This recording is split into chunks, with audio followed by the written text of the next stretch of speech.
In about 4.5 months, the biggest video game ever made is going to land in millions of homes, including houses with teenagers in them. I've been playing this franchise since I was a teenager myself. And I already know, my own kids aren't touching it. Here's GTA 6. What it is, what it costs, and why the parent conversation matters more this time than it ever has. I'm Gamer Dad. I grew up on this series, and now I'm the dad who has to decide what my own kids are allowed to play. So today's split the same way it always is, what's actually in the game, and what it means for your house. To get why this launch is such a big deal, you have to go back to 2001. Grand Theft Auto 3 put you in a fully 3D open city and just let you loose. Steal a car, start a mission, ignore the story completely, and just cause chaos. It basically invented the modern open-world game. Vice City followed in 2002, with the 80s Miami theme this new game is clearly returning to. Then San Andreas in 2004. Bigger map, 3 cities, and also the center of gaming's biggest ratings scandal ever. A hidden, unfinished sex scene called Hot Coffee got unlocked by a fan mod, and the ESRB actually pulled the game's rating and reissued it as adults only. Stores stopped carrying it. That's how seriously the ratings board treats this franchise. There's real precedent here, and it's worth remembering when we get to the parent section. Grand Theft Auto 4 came in 2008, with a grittier, more grounded Liberty City.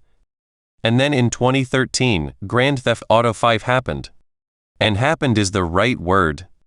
It made $1 billion in 3 days, faster than any entertainment product in history at the time. As of this year, it shipped roughly 230 million copies, making it the second best-selling video game ever made, behind only Minecraft. GTA Online, the multiplayer side, is still pulling in millions of active players a month, 12 years later. The whole franchise has now sold over 465 million copies combined. So when I say GTA 6 is the biggest release in gaming, I don't mean hype. I mean its predecessor is still one of the top 5 selling games on the planet, over a decade after launch, and this is what follows it.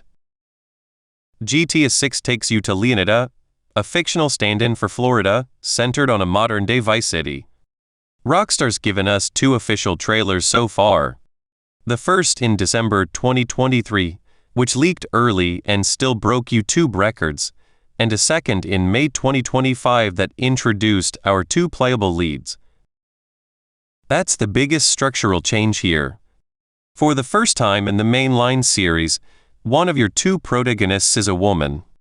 Lucia Camino's partners with Jason Duval. The trailers frame it as a Bonnie and Clyde story.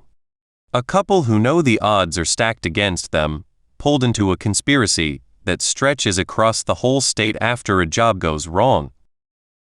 It's also been a long road to get here. This was originally expected in fall 2025, got pushed to May of this year, and got pushed again to November. Rockstar's message both times was the same. They wanted the extra time for polish, not because anything was broken. Given how this franchise performs when it finally does ship, I'd rather they take the time. A few business details actually matter here if you're planning to buy it. GTA 6 is launching November 19, 2026, exclusively on PlayStation 5 and Xbox Series X and S. No PC version has been announced yet. Rockstar's past pattern is to bring PC later, so if that's your only platform, expect a longer wait. Pre-orders opened in late June, with a standard edition at $79.99 and an ultimate edition at $99.99. And anyone who pre-orders before November 20th gets a bonus Vintage Vice City content pack, regardless of which edition they buy.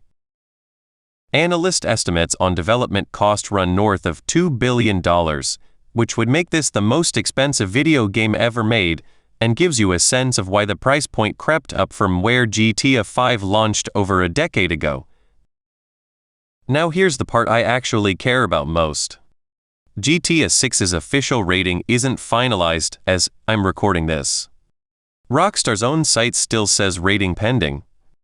But PlayStation's own marketing has already stated the game will carry an ESRBM for mature, 17+, with content descriptors for intense violence, strong language, nudity, sexual content, and drug use.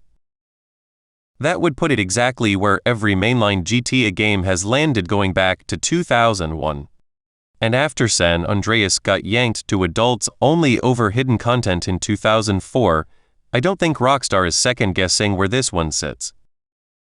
To be really direct with you, I will not let anyone under 18 in my house play this game. Not because I think teenagers can't handle a video game. It's because this specific franchise has never softened itself for a younger audience, and I don't see a reason it would start now. That's my line, and it's a personal one. You're going to have to draw your own based on your own kid. A couple of things worth knowing that go beyond the box rating. GTA Online, the multiplayer mode, isn't covered by the single-player rating at all.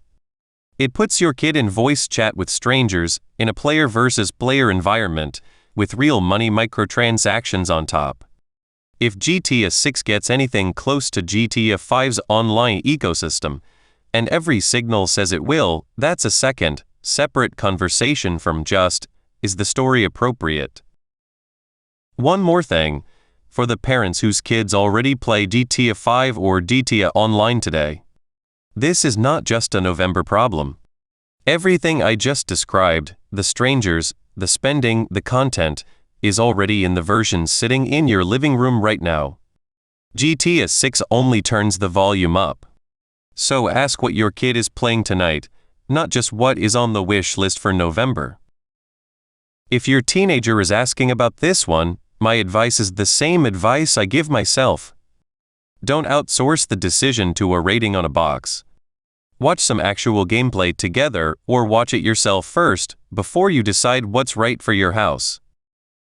My honest take, this is going to be a genuinely great game, probably the best-selling one in years, and it is also, without question, not a kid's game. And I don't think Rockstar would even claim otherwise. If you're an adult who's been playing this series since 3 or Vice City, November 19th is going to be a very good day.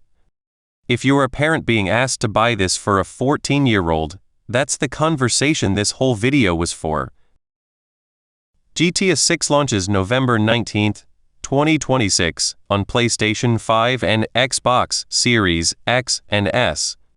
$7,999 standard, $9,999 for the Ultimate Edition. If you want me to cover the official rating the second it's confirmed, subscribe so you don't miss it. And tell me in the comments where you personally draw the age line.